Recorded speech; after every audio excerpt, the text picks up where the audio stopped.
ನಮಸ್ಕಾರ ಎಲ್ಲರಿಗೂ. ಇವತ್ತು ನಾನು ಶ್ರೀಮದ್ ಭಾಗವತ ಮಹಾತ್ಮ್ಯದ 4ನೇ ಅಧ್ಯಾಯವನ್ನು ಹೇಳ್ತಾ ಇದ್ದೇನೆ. ಈ ಅಧ್ಯಾಯದ ಹೆಸರು ಗೋಕರ್ಣೋಪಾಖ್ಯಾನ ಎಂಬುದಾಗಿ. ಧ್ಯಾನದೊಂದಿಗೆ ಅಧ್ಯಾಯವನ್ನು ಪ್ರಾರಂಭ ಮಾಡ್ತಾ ಇದ್ದೇನೆ. ಸಚ್ಚಿದಾನಂದರೂಪಾಯ ವಿಶ್ವೋತ್ಪತ್ತ್ಯಾದಿಹೇತವೇ ತಾಪತ್ರಯ ವಿನಾಶಾಯ ಶ್ರೀಕೃಷ್ಣಾಯ ವಯಂ ನಮಃ. ಯಂ ಪ್ರವ್ರಜಂತಮನುಪೇತಮಪೇತಕೃತ್ಯಂ ದ್ವೈಪಾಯನೋ ವಿರಹ ಕಾತರ ಆಜುಹಾವ. ಪುತ್ರೇತಿ ತನ್ಮಯತಯಾ ತರವೋಭಿನೇದುಸ್ತಂ ಸರ್ವಭೂತಹೃದಯಂ ಮುನಿಮಾನತೋಸ್ಮಿ. ಸೂತ ಪುರಾಣಿಕರು ಹೇಳುತ್ತಾರೆ, ಮುನಿವರ್ಯರೇ, ಆಗ ತನ್ನ ಭಕ್ತರ ಚಿತ್ತದಲ್ಲಿ ಅಲೌಕಿಕ ಭಕ್ತಿಯ ಪ್ರಾದುರ್ಭಾವವಾಗಿರುವುದನ್ನು ಕಂಡಂತಹ ಭಕ್ತವತ್ಸಲ ಭಗವಂತನು ತನ್ನ ಧಾಮವನ್ನು ಬಿಟ್ಟು ಅಲ್ಲಿಗೆ ಬಂದನು. ಅವನ ಕೊರಳಲ್ಲಿ ವನಮಾಲೆಯು ಶೋಭಿಸುತ್ತಿತ್ತು. ಶ್ರೀ ಅಂಗವು ಸಜಲ ಮೇಘದಂತೆ ಶ್ಯಾಮಲವಾಗಿತ್ತು. ಮನೋಹರ ಪೀತಾಂಬರವನ್ನು ಆತ ಧರಿಸಿದ್ದನು. ಕಟಿಯಲ್ಲಿ ರತ್ನ ಖಚಿತ ಉಡಿದಾರವಿದ್ದು ಶಿರದಲ್ಲಿ ಮುಕುಟ, ಕಿವಿಗಳಲ್ಲಿ ಮಕರಾಕೃತಿಯ ಕುಂಡಲಗಳು ಶೋಭಿಸುತ್ತಿದ್ದವು. ಅವನ ತ್ರಿಭಂಗಿ ಮುದ್ರೆಯ ನಿಲುವು ಚಿತ್ತವನ್ನು ಅಪಹರಿಸುತ್ತಿತ್ತು. ವಕ್ಷಸ್ಥಳದಲ್ಲಿ ಕೌಸ್ತುಭ ಮಣಿಯು ರಾರಾಜಿಸುತ್ತಿತ್ತು. ಅವನ ಶ್ರೀ ಅಂಗಾಂಗಗಳು ಚಂದನ ಚರ್ಚಿತವಾಗಿದ್ದು ಕೋಟಿ ಮನ್ಮಥರ ಲಾವಣ್ಯವನ್ನು ಅಪಹರಿಸಿದಂತಿತ್ತು. ಆ ಪರಮಾನಂದದ ಚಿನ್ಮೂರ್ತಿ ಅತಿ ಮಧುರ ಮುರಳೀಧರನು ಇಂತಹ ಅನುಪಮ ಕಾಂತಿಯಿಂದ ತನ್ನ ಭಕ್ತರ ನಿರ್ಮಲ ಹೃದಯದಲ್ಲಿ ಆವಿರ್ಭವಿಸಿದನು. ಭಗವಂತನ ನಿತ್ಯಲೋಕ ನಿವಾಸಿ ಲೀಲಾ ಪರಿಕರ ಉದ್ದವಾದಿಗಳು ಅಲ್ಲಿ ಗುಪ್ತ ರೂಪದಿಂದ ಆ ಕಥೆಯನ್ನು ಕೇಳಲು ಆಗಮಿಸಿದ್ದರು. ಪ್ರಭು ಪ್ರಕಟವಾಗುತ್ತಲೇ ಎಲ್ಲೆಡೆ ಜಯ ಜಯಕಾರ ಧ್ವನಿ ಮೊಳಗಿತು. ಆಗ ಭಕ್ತಿರಸದ ಅದ್ಭುತ ಪ್ರವಾಹವೇ ಹರಿಯಿತು. ಮತ್ತೆ ಮತ್ತೆ ಅಬೀರ, ಗುಲಾಲ ಹಾಗೂ ಪುಷ್ಪಗಳ ವೃಷ್ಟಿಯಾಯಿತು. ಶಂಖಧ್ವನಿ ಉಲಿಯಿತು. ಆ ಸಭೆಯಲ್ಲಿ ಕುಳಿತವರಿಗೆ ತಮ್ಮ ದೇಹ, ಗೇಹ ಹಾಗೂ ಆತ್ಮನ ಎಚ್ಚರ ಕೂಡ ಇರಲಿಲ್ಲ. ಅವರ ಇಂತಹ ತನ್ಮಯತೆಯನ್ನು ಕಂಡು ನಾರದರು ಹೇಳತೊಡಗಿದರು. ನಾರದರು ಈಗ ಹೇಳುತ್ತಾರೆ ಮುಂದೆ, ಮುನೀಶ್ವರರೇ, ಇಂದು ಸಪ್ತಾಹ ಶ್ರವಣದ ಅಲೌಕಿಕ ಮಹಿಮೆಯನ್ನು ನಾನು ನೋಡಿದೆನು. ಇಲ್ಲಿರುವಂತಹ ಮಹಾಮೂರ್ಖರು, ದುಷ್ಟರು, ಪಶು ಪಕ್ಷಿಗಳೂ ಕೂಡ ಎಲ್ಲರೂ ಅತ್ಯಂತ ನಿಷ್ಪಾಪಿಗಳಾಗಿ ಹೋದರು. ಆದ್ದರಿಂದ ಕಲಿಕಾಲದಲ್ಲಿ ಚಿತ್ತದ ಶುದ್ಧಿಗಾಗಿ ಈ ಭಾಗವತದ ಕಥೆಗೆ ಸಮಾನವಾಗಿ ಮರ್ತ್ಯಲೋಕದಲ್ಲಿ ಪಾಪ ಪುಂಜವನ್ನು ನಾಶ ಮಾಡುವಂತಹ ಇನ್ನೊಂದು ಪವಿತ್ರ ಸಾಧನೆ ಇಲ್ಲ ಎಂಬುದರಲ್ಲಿ ಸಂದೇಹವೇ ಇಲ್ಲ. ಮುನಿವರಿಯರೇ, ನೀವುಗಳು ತುಂಬ ಕೃಪಾಳುಗಳಾಗಿದ್ದೀರಿ. ನೀವು ಜಗತ್ತಿನ ಹಿತದ ವಿಚಾರಗೈದು ನಿಶ್ಚಿತವಾದಂತಹ ಹೊಸದಾದ ಮಾರ್ಗವನ್ನು ಪ್ರಕಾಶಗೊಳಿಸಿರುವಿರಿ. ಈ ಕಥಾರೂಪಿ ಸಪ್ತಾಹ ಯಜ್ಞದ ಮೂಲಕ ಜಗತ್ತಿನಲ್ಲಿ ಯಾರು ಯಾರು ಪವಿತ್ರರಾಗಿ ಹೋಗಿದ್ದಾರೆಂಬುದನ್ನು ದಯಮಾಡಿ ತಿಳಿಸಿರಿ. ಈ ರೀತಿಯಾಗಿ ನಾರದ ಮಹರ್ಷಿಗಳು ಸನಕಾದಿಗಳನ್ನು ಕೇಳುತ್ತಾ ಇದ್ದಾರೆ. ಇದಕ್ಕೆ ಸನಕಾದಿಗಳು ಹೇಳುತ್ತಾರೆ, ಸನಕಾದಿಗಳು ಹೇಳಿದರು, ಸದಾಕಾಲ ನಾನಾ ರೀತಿಯ ಪಾಪಗಳನ್ನು ಮಾಡುವವರು, ನಿರಂತರ ದುರಾಚಾರದಲ್ಲಿ ತತ್ಪರರಾಗಿರುವಂತಹವರು, ಶಾಸ್ತ್ರವಿರುದ್ಧವಾಗಿ ನಡೆಯುವವರು, ಕ್ರೋಧಾಗ್ನಿಯಲ್ಲಿ ಬೇಯುತ್ತಿರುವವರು, ಕುಟಿಲರು, ಕಾಮಪರಾಯಣರು, ಹೀಗೆ ಇವರೆಲ್ಲರೂ ಈ ಕಲಿಯುಗದಲ್ಲಿ ಸಪ್ತಾಹ ಯಜ್ಞದಿಂದ ಪವಿತ್ರರಾಗಿ ಹೋಗುತ್ತಾರೆ. ಸತ್ಯದಿಂದ ಅಚ್ಯುತರಾದವರು, ತಂದೆ ತಾಯಿಯರನ್ನ ನಿಂದಿಸುವವರು, ತೃಷ್ಣೆಯಿಂದ ವ್ಯಾಕುಲರಾದವರು, ವರ್ಣಾಶ್ರಮ ಧರ್ಮದಿಂದ ರಹಿತರು, ಡಾಂಭಿಕರು, ಬೇರೆಯವರ ಉನ್ನತಿಯನ್ನು ಕಂಡು ಮತ್ಸರ ಪಡುವವರು, ಬೇರೆಯವರಿಗೆ ದುಃಖವನ್ನು ಕೊಡುವವರು, ಇವರೆಲ್ಲರೂ ಕಲಿಯುಗದಲ್ಲಿ ಸಪ್ತಾಹ ಯಜ್ಞದಿಂದ ಪವಿತ್ರರಾಗುತ್ತಾರೆ. ಹಾಗೆ ಮುಂದುವರಿಸ್ತಾ ಸನಕಾದಿಗಳು ನಾರದರಲ್ಲಿ ಹೇಳ್ತಾರೆ, ಸುರಾಪಾನ, ಬ್ರಹ್ಮಹತ್ಯೆ, ಚಿನ್ನವನ್ನು ಕದಿಯುವುದು, ಗುರುಪತ್ನಿ ಗಮನ, ವಿಶ್ವಾಸಘಾತ, ಈ ಪಂಚ ಮಹಾಪಾತಕಿಗಳು, ಛಲ ಕಪಟಪರಾಯಣರು, ಕ್ರೂರರು, ಪಿಶಾಚಿಗಳಂತೆ ನಿರ್ದಯರು, ಬ್ರಾಹ್ಮಣರ ಹಣವನ್ನು ಕಬಳಿಸುವವರು, ವ್ಯಭಿಚಾರಿಗಳು, ಹೀಗೆ ಇವರೆಲ್ಲರೂ ಕಲಿಯುಗದಲ್ಲಿ ಸಪ್ತಾಹ ಯಜ್ಞದಿಂದ ಪವಿತ್ರರಾಗುತ್ತಾರೆ. ದುಷ್ಟರು, ಹಠದಿಂದ ಸದಾಕಾಲ ಮನಸ್ಸು, ಮಾತು, ಶರೀರದಿಂದ ಪಾಪ ಮಾಡುತ್ತಿರುವವರು, ಪರರ ಧನದಿಂದ ಪುಷ್ಟರಾದವರು, ಮಲಿನ ಮನಸ್ಸಿನವರು, ದುಷ್ಟ ಹೃದಯವುಳ್ಳವರು, ಇವರೂ ಕೂಡ ಕಲಿಯುಗದಲ್ಲಿ ಸಪ್ತಾಹ ಯಜ್ಞದಿಂದ ಪವಿತ್ರರಾಗುತ್ತಾರೆ. ನಾರದರೆ, ಈಗ ನಿಮಗೆ ಈ ಕುರಿತು ಒಂದು ಪ್ರಾಚೀನ ಇತಿಹಾಸವನ್ನು ಹೇಳುವೆವು. ಅದನ್ನು ಕೇಳುವುದರಿಂದ ಎಲ್ಲ ಪಾಪಗಳು ನಾಶವಾಗಿ ಹೋಗುತ್ತವೆ. ಈ ರೀತಿಯಾಗಿ ಸನಕಾದಿಗಳು ನಾರದರಿಗೆ ಹೇಳಿ ಮುಂದೆ ಒಂದು ಕಥೆಯನ್ನು ನಾರದರ ಮುಂದೆ ಹೇಳ್ತಾರೆ ಅವರು. ಶ್ರೀಮದ್ ಭಾಗವತದ ಸಪ್ತಾಹ ಯಜ್ಞದ ಶ್ರವಣದಿಂದ ಆದಂತಹ ಫಲದ ಬಗ್ಗೆ ಇರುವಂತಹ ಒಂದು ಕಥೆಯನ್ನು ಸನಕಾದಿಗಳು ನಾರದರಿಗೆ ಹೇಳ್ತಾ ಇದ್ದಾರೆ. ಈಗ ಮುಂದುವರಿಸ್ತಾ ಹೇಳುತ್ತಾರೆ ಸನಕಾದಿಗಳು. ಹಿಂದೆ ತುಂಗಭದ್ರಾ ನದಿ ತೀರದಲ್ಲಿ ಒಂದು ಅನುಪಮವಾದ ನಗರವು ನೆಲೆಸಿತ್ತು. ಅದರಲ್ಲಿ ಎಲ್ಲ ವರ್ಣದವರು ತಮ್ಮ ತಮ್ಮ ಧರ್ಮಗಳನ್ನು ಆಚರಿಸುತ್ತಾ ಸತ್ಯ ಮತ್ತು ಸತ್ಕರ್ಮದಲ್ಲಿ ತತ್ಪರರಾಗಿ ವಾಸಿಸುತ್ತಿದ್ದರು. ಆ ನಗರದಲ್ಲಿ ಸಮಸ್ತ ವೇದಗಳ ವಿಶೇಷಜ್ಞನೂ ಶ್ರೌತ ಸ್ಮಾರ್ತ ಕರ್ಮಗಳಲ್ಲಿ ನಿಪುಣನೂ ಆದಂತಹ ಆತ್ಮದೇವನೆಂಬ ಬ್ರಾಹ್ಮಣನೂ ಇರುತ್ತಿದ್ದನು. ಅವನು ಸಾಕ್ಷಾತ್ ಸೂರ್ಯನಂತೆ ತೇಜಸ್ವಿಯಾಗಿದ್ದನು. ಅವನು ಪೌರೋಹಿತ್ಯ ವೃತ್ತಿಯಿಂದ ಜೀವಿಸುವವನಾಗಿದ್ದನು ಮತ್ತು ಧನವಂತನಾಗಿದ್ದನು. ಅವನ ಪ್ರಿಯ ಪತ್ನಿ ಧುಂಧುಲಿ ಎಂಬವಳು ಕುಲೀನಳು, ಸುಂದರಿಯೂ ಆಗಿದ್ದರೂ ಹಠಮಾರಿಯಾಗಿದ್ದಳು. ಬೇರೆಯವರ ವಿಷಯದಲ್ಲಿ ಮಾತನಾಡುವುದರಲ್ಲೇ ಅವಳು ರತಳಾಗಿದ್ದು ಯಾವಾಗಲೂ ಹಠ ಮಾಡುತ್ತಲೇ ಇರುತ್ತಿದ್ದಳು. ಕ್ರೂರ ಸ್ವಭಾವದವಳಾಗಿದ್ದರೂ ಮನೆ ಕೆಲಸದಲ್ಲಿ ನಿಪುಣೆಯಾಗಿದ್ದಳು. ಲೋಭಿಯಾಗಿದ್ದು ಜಗಳಗಂಟಿಯಾಗಿದ್ದಳು. ಹೀಗೆ ಈ ಬ್ರಾಹ್ಮಣ ದಂಪತಿಗಳು ಪ್ರೇಮದಿಂದ ಮನೆಯಲ್ಲಿದ್ದು ವಿಹರಿಸುತ್ತಿದ್ದರು. ಅವರ ಬಳಿ ಧನ ಭೋಗವಿಲಾಸದ ಸಾಮಗ್ರಿ ಬಹಳವಾಗಿತ್ತು. ಮನೆ ಸುಂದರವಾಗಿದ್ದರೂ ಅವರಿಗೆ ಸಂತಾನ ಸುಖವಿರಲಿಲ್ಲ. ಪ್ರಾಯ ಸಂದು ಹೋಗುತ್ತಿರುವಂತೆ ಅವರು ಸಂತಾನ ಪಡೆಯಲು ಬಗೆ ಬಗೆಯ ಪುಣ್ಯ ಕಾರ್ಯಗಳನ್ನು ಪ್ರಾರಂಭಿಸಿದರು. ಅವರು ದೀನ ದುಃಖಿಗಳಿಗೆ ಗೋವು, ಸುವರ್ಣ, ಭೂಮಿ, ವಸ್ತ್ರ ಮುಂತಾದವುಗಳನ್ನು ದಾನ ಮಾಡಿದರು. ಈ ಪ್ರಕಾರ ಧರ್ಮ ಕಾರ್ಯದಲ್ಲಿ ಅವರ ಅರ್ಧ ಭಾಗ ಧನವು ಮುಗಿದು ಹೋದರೂ ಅವರಿಗೆ ಗಂಡು ಅಥವಾ ಹೆಣ್ಣು ಮಕ್ಕಳ ಮುಖದರ್ಶನ ಭಾಗ್ಯ ಬಂದಿಲ್ಲ. ಇದರಿಂದ ಆ ಬ್ರಾಹ್ಮಣನು ಬಹಳ ಚಿಂತಾತುರನಾದನು. ಒಂದು ದಿನ ಆ ಬ್ರಾಹ್ಮಣನು ತುಂಬ ದುಃಖಿತನಾಗಿ ಮನೆಯಿಂದ ಹೊರಟು ಕಾಡಿಗೆ ಹೋದನು. ಮಧ್ಯಾಹ್ನದ ಸಮಯ, ಬಾಯಾರಿಕೆ ಆಯಿತು. ಆದ್ದರಿಂದ ಒಂದು ಸರೋವರದ ಬಳಿ ಬಂದನು. ಸಂತಾನವಿಲ್ಲದ ದುಃಖದಿಂದ ಅವನ ಶರೀರವು ಮೊದಲೇ ಕೃಶವಾಗಿತ್ತು. ಅದರಿಂದ ಬಳಲಿದ ಅವನು ನೀರು ಕುಡಿದು ಅಲ್ಲೇ ಕುಳಿತು ಬಿಟ್ಟನು. 2 ಗಳಿಗೆ ಕಳೆಯುವಷ್ಟರಲ್ಲಿ ಓರ್ವ ಸನ್ಯಾಸಿ ಅಲ್ಲಿಗೆ ಬಂದನು. ಅವರು ನೀರು ಕುಡಿದಾದ ಬಳಿಕ ಬ್ರಾಹ್ಮಣನು ಅವರ ಬಳಿಗೆ ಹೋಗಿ ಚರಣಗಳಲ್ಲಿ ವಂದಿಸಿಕೊಂಡು ಎದುರಿಗೆ ನಿಂತು ನಿಟ್ಟುಸಿರನ್ನು ಬಿಡತೊಡಗಿದನು. ಆಗ ಸನ್ಯಾಸಿಯು ಬ್ರಾಹ್ಮಣನಲ್ಲಿ ಈ ರೀತಿಯಾಗಿ ಕೇಳುತ್ತಾರೆ.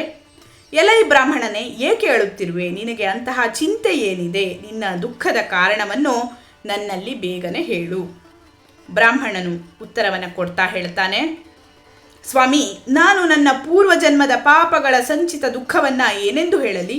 ಈಗ ನನ್ನ ಪಿತೃಗಳು ನಾನು ಕೊಟ್ಟ ತರ್ಪಣಾದಿಗಳ ನೀರನ್ನು ತಮ್ಮ ಚಿಂತೆ ಎಂಬ ಶ್ವಾಸದಿಂದ ಬಿಸಿಯಾಗಿಸಿಕೊಂಡು ಕುಡಿಯುತ್ತಾರೆ. ದೇವತೆಗಳು, ಬ್ರಾಹ್ಮಣರು ನಾನು ಕೊಟ್ಟಿರುವುದನ್ನು ಪ್ರೇಮದಿಂದ ಸ್ವೀಕರಿಸುವುದಿಲ್ಲ. ಸಂತಾನವಿಲ್ಲದ್ದರಿಂದ ನನಗೆ ಎಲ್ಲವೂ ಶೂನ್ಯದಂತೆ ಕಾಣುತ್ತದೆ. ನಾನು ಪ್ರಾಣತ್ಯಾಗ ಮಾಡಲು ಇಲ್ಲಿಗೆ ಬಂದಿರುವೆನು. ಸಂತಾನಹೀನವಾದ ಜೀವನಕ್ಕೆ ಧಿಕ್ಕಾರವಿರಲಿ. ಸಂತಾನರಹಿತವಾದ ಮನೆ, ಧನ, ಕುಲ ಇವುಗಳಿಗೆ ಧಿಕ್ಕಾರವಿರಲಿ. ನಾನು ಸಾಕಿದ ಹಸುವು ಕೂಡ ಗೊಡ್ಡಾಗುತ್ತದೆ. ನಾನು ನೆಟ್ಟ ಮರದಲ್ಲಿಯೂ ಹೂವು ಹಣ್ಣು ಬಿಡುವುದಿಲ್ಲ. ನಮ್ಮ ಮನೆಗೆ ತಂದಿರುವ ಹಣ್ಣುಗಳು ಕೂಡ ಬೇಗನೆ ಕೊಳೆತು ಹೋಗುತ್ತವೆ. ಇಂತಹ ಪುತ್ರಹೀನ ನಿರ್ಭಾಗ್ಯನಾಗಿರುವಾಗ ನಾನು ಬದುಕಿ ಏನು ಪ್ರಯೋಜನ? ಈ ರೀತಿಯಾಗಿ ಹೇಳುತ್ತಾ ಆ ಬ್ರಾಹ್ಮಣ ದುಃಖದಿಂದ ವ್ಯಾಕುಲನಾಗಿ ಆ ಸನ್ಯಾಸಿ ಮಹಾತ್ಮರ ಬಳಿ ಬಿಕ್ಕಿ ಬಿಕ್ಕಿ ಅಳತೊಡಗಿದನು. ಆಗ ಆ ಯತಿಯ ಹೃದಯದಲ್ಲಿ ತುಂಬ ಕರುಣೆ ಉಂಟಾಯಿತು. ಅವರು ಯೋಗನಿಷ್ಠರಾಗಿದ್ದರು. ಬ್ರಾಹ್ಮಣನ ಹಣೆಯ ಬರಹವನ್ನು ಅರಿತುಕೊಂಡು ಎಲ್ಲ ವೃತ್ತಾಂತವನ್ನು ತಿಳಿದುಕೊಂಡರು. ಮತ್ತೆ ಅವನಿಗೆ ವಿಸ್ತಾರವಾಗಿ ಈ ರೀತಿಯಾಗಿ ಹೇಳತೊಡಗಿದರು. ಸನ್ಯಾಸಿಯು ಈ ರೀತಿಯಾಗಿ ಹೇಳಿದರು, ಎಲೈ ಬ್ರಾಹ್ಮಣನೇ, ಈ ಸಂತಾನ ಪ್ರಾಪ್ತಿಯ ಮೋಹವನ್ನು ಬಿಟ್ಟು ಬಿಡು. ಕರ್ಮದ ಗತಿಯು ಪ್ರಬಲವಾಗಿದೆ. ವಿವೇಕವನ್ನು ಆಶ್ರಯಿಸಿ ಸಂಸಾರದ ವಾಸನೆಯನ್ನು ತ್ಯಜಿಸು. ವಿಪ್ರವರ್ಯ, ಕೇಳು. ನಾನು ಈಗ ನಿನ್ನ ಪ್ರಾರಬ್ಧವನ್ನು ನೋಡಿ ನಿಶ್ಚಯಿಸಿರುವೆನು. 7 ಜನ್ಮಗಳವರೆಗೂ ನಿನಗೆ ಯಾವುದೇ ಸಂತಾನವು ಯಾವ ವಿಧದಿಂದಲೂ ಆಗಲಾರದು. ಹಿಂದಿನ ಕಾಲದಲ್ಲಿ ರಾಜ ಸಗರನಿಗೆ ಹಾಗೂ ಅಂಗರಾಜನಿಗೆ ಸಂತಾನದಿಂದಾಗಿ ದುಃಖ ಭೋಗಿಸಬೇಕಾಯಿತು. ಬ್ರಾಹ್ಮಣನೇ, ಈಗ ನೀನು ಕುಟುಂಬದ ಆಸೆಯನ್ನು ಬಿಟ್ಟು ಬಿಡು. ಸನ್ಯಾಸದಲ್ಲೇ ಎಲ್ಲ ವಿಧವಾದಂತಹ ಸುಖವಿದೆ. ಅದಕ್ಕೆ ಬ್ರಾಹ್ಮಣ ಈ ರೀತಿಯಾಗಿ ಹೇಳುತ್ತಾನೆ, ಮಹಾತ್ಮರೇ, ನಿಮ್ಮ ಜ್ಞಾನೋಪದೇಶದಿಂದ ನನಗೇನು ಪ್ರಯೋಜನ? ನನಗಾದರೋ ಬಲವಂತವಾಗಿ ಒಬ್ಬ ಪುತ್ರನನ್ನು ಕರುಣಿಸಿರಿ. ಇಲ್ಲವಾದರೆ ನಾನು ನಿಮ್ಮ ಮುಂದೆಯೇ ಶೋಕ ಮೂರ್ಛಿತನಾಗಿ ಪ್ರಾಣಗಳನ್ನು ತ್ಯಜಿಸಿ ಬಿಡುತ್ತೇನೆ. ಹೆಂಡತಿ, ಮಕ್ಕಳು ಮುಂತಾದವುಗಳು ಇಲ್ಲದ ಸನ್ಯಾಸವು ಸರ್ವಥಾ ನೀರಸವಾಗಿದೆ. ಜಗತ್ತಿನಲ್ಲಿ ಮಕ್ಕಳು ಮೊಮ್ಮಕ್ಕಳು ತುಂಬಿ ತುಳುಕುವ ಗೃಹಸ್ಥಾಶ್ರಮವೇ ಸರಸವಾಗಿದೆ. ಬ್ರಾಹ್ಮಣನ ಇಂತಹ ಆಗ್ರಹವನ್ನು ನೋಡಿ ಆ ತಪೋಧನರು ಈ ರೀತಿಯಾಗಿ ಹೇಳಿದರು. ವಿಧಾತನ ಬರಹವನ್ನು ಅಳಿಸುವ ಹಠವನ್ನು ಮಾಡಿ ರಾಜ ಚಿತ್ರಕೇತುವಿಗೆ ಬಹಳ ಕಷ್ಟ ಸಹಿಸಬೇಕಾಯಿತು. ದೈವವು ಯಾರ ಉದ್ಯೋಗವನ್ನು ಕೆಡಿಸಿಬಿಟ್ಟಿದೆಯೋ ಅವನಂತೆ ನಿನಗೂ ಸುಖ ಸಿಗಲಾರದು. ನೀನಾದರೋ ಭಾರಿ ಹಠವನ್ನು ತೊಟ್ಟಿರುವೆ ಹಾಗೂ ಅರ್ಥಿಯಾಗಿ ನನ್ನೆದುರಿಗೆ ನಿಂತಿರುವೆ. ಇಂತಹ ಸ್ಥಿತಿಯಲ್ಲಿ ನಾನೇನು ಹೇಳಲಿ ನಿನಗೆ? ಇವನು ಯಾವ ವಿಧದಿಂದಲೂ ತನ್ನ ಆಗ್ರಹವನ್ನು ಬಿಡದಿರುವುದನ್ನು ನೋಡಿದಂತಹ ಮಹಾತ್ಮರು ಅವನಿಗೆ ಒಂದು ಫಲವನ್ನಿತ್ತು ಹೇಳಿದರು. ಇದನ್ನು ನೀನು ನಿನ್ನ ಪತ್ನಿಗೆ ತಿನ್ನಿಸು, ಇದರಿಂದ ಬರುವ ಪುತ್ರನಾಗುವನು. ನಿನ್ನ ಪತ್ನಿಯು 1 ವರ್ಷದವರೆಗೆ ಸತ್ಯ, ಶೌಚ, ದಯಾ, ದಾನ ಮತ್ತು ಒಪ್ಪತ್ತು ಊಟದ ನಿಯಮವನ್ನು ಇರಿಸಿಕೊಂಡಿರಬೇಕು. ಅವಳು ಹೀಗೆ ಮಾಡಿದರೆ ಬಹುಶುದ್ಧ ಸ್ವಭಾವದ ಬಾಲಕನು ಹುಟ್ಟುವನು. ಈ ರೀತಿಯಾಗಿ ಆ ತಪೋಧನರು ಬ್ರಾಹ್ಮಣನಿಗೆ ಹೇಳುತ್ತಾರೆ. ಹೀಗೆ ಹೇಳಿ ಆ ಯೋಗಿಗಳು ಹೊರಟು ಹೋದರು. ಬ್ರಾಹ್ಮಣನು ತನ್ನ ಮನೆಗೆ ಮರಳಿದನು.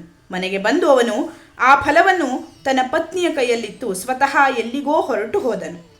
ಅವನ ಹೆಂಡತಿಯಾದರೂ ಕುಟಿಲ ಸ್ವಭಾವದವಳಾಗಿದ್ದಳು. ಅವಳು ಅಳುತ್ತಾ ತನ್ನ ಗೆಳತಿಯಲ್ಲಿ ಹೇಳತೊಡಗಿದಳು, ನನಗಾದರೋ ಭಾರಿ ಚಿಂತೆ ಇಟ್ಟುಕೊಂಡಿದೆ. ನಾನು ಈ ಫಲವನ್ನು ತಿನ್ನುವುದಿಲ್ಲ. ಈ ಫಲವನ್ನು ತಿನ್ನುವುದರಿಂದ ನಾನು ಗರ್ಭವತಿಯಾಗುವೆನು. ಅದರಿಂದ ಹೊಟ್ಟೆ ಬೆಳೆದೀತು. ಮತ್ತೆ ಏನನ್ನೂ ತಿನ್ನಲು ಕುಡಿಯಲು ಆಗದು. ಇದರಿಂದ ನನ್ನ ಶಕ್ತಿಯು ಕ್ಷೀಣಿಸಿದಾಗ ಮನೆಯ ಕೆಲಸ ಹೇಗೆ ನಡೆಯುವುದು? ದೈವಯೋಗದಿಂದ ಊರಿನಲ್ಲಿ ದರೋಡೆಕೋರರ ಆಕ್ರಮಣವಾದರೆ ಗರ್ಭಿಣಿ ಸ್ತ್ರೀಯು ಹೇಗೆ ಓಡಿ ಹೋಗಬಲ್ಲಳು? ಶುಕದೇವರಂತೆ ಈ ಗರ್ಭವು ಹೊಟ್ಟೆಯಲ್ಲೇ ಉಳಿದು ಬಿಟ್ಟರೆ ಅದನ್ನು ಹೇಗೆ ಹೊರಗೆ ತೆಗೆಯಲಾದೀತು? ಎಲ್ಲಾದರೂ ಹೆರಿಗೆಯ ಕಾಲದಲ್ಲಿ ಅದು ಅಡ್ಡಲಾದರೆ ಮತ್ತೆ ಪ್ರಾಣವೇ ಹೊರಟು ಹೋದಿತ್ತು. ಅದಲ್ಲದೆ ಪ್ರಸವ ಕಾಲದಲ್ಲಿ ಭಯಂಕರ ನೋವು ಉಂಟಾಗುತ್ತದೆ.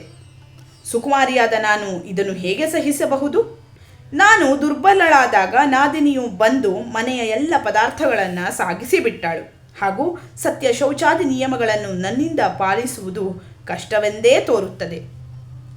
ಮಗುವನ್ನು ಹಡೆದ ಸ್ತ್ರೀಗೆ ಮಗುವಿನ ಲಾಲನೆ ಪಾಲನೆಯಲ್ಲಿ ತುಂಬ ಕಷ್ಟವಾಗುತ್ತದೆ. ನನ್ನ ವಿಚಾರದಲ್ಲಿ ಬಂಜೆಯರು ಅಥವಾ ವಿಧವೆಯರೇ ಸುಖಿಗಳಾಗಿದ್ದಾರೆ.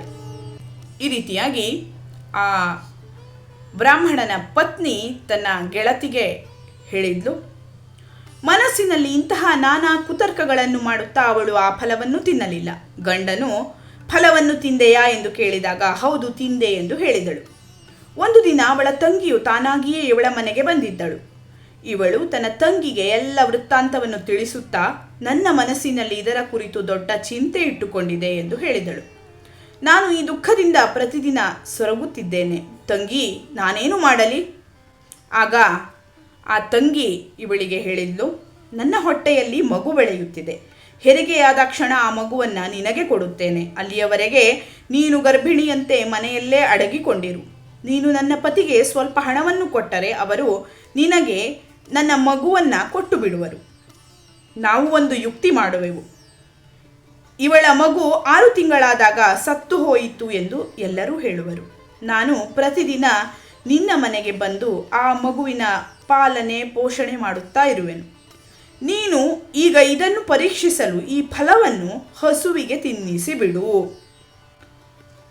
ಈ ರೀತಿಯಾಗಿ ಆ ಬ್ರಾಹ್ಮಣಿಯ ತಂಗಿ ಅವಳಿಗೆ ಹೇಳುತ್ತಾ ಇದ್ದಾಳೆ. ಬ್ರಾಹ್ಮಣಿಯು ಸ್ತ್ರೀ ಸ್ವಭಾವಕ್ಕೆ ಅನುಸಾರ ತಂಗಿಯು ಹೇಳಿದಂತೆಯೇ ಎಲ್ಲವನ್ನೂ ಮಾಡಿದಳು. ಇದಾದ ಬಳಿಕ ಸಮಯಕ್ಕೆ ಸರಿಯಾಗಿ ತಂಗಿಗೆ ಮಗು ಹುಟ್ಟಿದಾಗ ಅವಳ ಗಂಡನು ಯಾರಿಗೂ ತಿಳಿಯದಂತೆ ಅದನ್ನು ದುಂದುಲಿಗೆ ತಂದು ಕೊಟ್ಟನು. ಮತ್ತೆ ಅವಳು ಆತ್ಮದೇವನಿಗೆ ನನಗೆ ಸುಖವಾಗಿ ಮಗು ಹುಟ್ಟಿತು ಎಂದು ಸೂಚಿಸಿದಳು. ಹೀಗೆ ಆತ್ಮದೇವನಿಗೆ ಪುತ್ರನಾದುದನ್ನು ತಿಳಿದು ಎಲ್ಲರಿಗೂ ಬಹಳ ಸಂತೋಷವಾಯಿತು. ಬ್ರಾಹ್ಮಣನು ಮಗುವಿನ ಜಾತಕರ್ಮ ಸಂಸ್ಕಾರಗೈದು ಬ್ರಾಹ್ಮಣರಿಗೆ ದಾನಗಳನ್ನು ಕೊಟ್ಟನು. ಮನೆಯಲ್ಲಿ ವಾದ್ಯ, ಹಾಡುಗಳು ಹಾಗೂ ಅನೇಕ ಮಾಂಗಲಿಕ ಕೃತ್ಯಗಳು ನಡೆದವು. ದುಂದುಲಿಯು ಗಂಡನ ಬಳಿ ಹೇಳಿದ್ಲು, ನನ್ನ ಎದೆಯಲ್ಲಿ ಹಾಲೇ ಇಲ್ಲ, ಮತ್ತೆ ಹಸುವಿನ ಹಾಲಿನಿಂದಲೇ ಈ ಬಾಲಕನನ್ನು ಹೇಗೆ ಸಾಕಲಿ? ನನ್ನ ತಂಗಿಗೆ ಈಗ ತಾನೇ ಮಗು ಹುಟ್ಟಿತು, ಅದು ಸತ್ತು ಹೋಯಿತು. ಅವಳನ್ನು ಕರೆಸಿ ಮನೆಯಲ್ಲಿ ಇರಿಸಿಕೊಂಡರೆ ಅವಳು ನಿಮ್ಮ ಈ ಮಗುವನ್ನು ಸಾಕುವಳು ಅಂತ ಬ್ರಾಹ್ಮಣ ಪತ್ನಿ ದುಂದುಲಿ ತನ್ನ ಗಂಡನಿಗೆ ಹೇಳುತ್ತಾಳೆ. ಆಗ ಮಗುವಿನ ಪಾಲನೆಗಾಗಿ ಆತ್ಮದೇವನು ಹಾಗೇ ಮಾಡಿದನು. ತಾಯಿಯಾದ ದುಂದುಲಿಯು ಆ ಮಗುವಿಗೆ ದುಂದುಕಾರಿ ಎಂದು ಹೆಸರಿಟ್ಟಳು. ಇದಾದ ಬಳಿಕ 3 ತಿಂಗಳು ಕಳೆದಾಗ ಆ ಹಸುವಿಗೂ ಒಂದು ಮನುಷ್ಯಾಕಾರ ಮಗು ಹುಟ್ಟಿತು.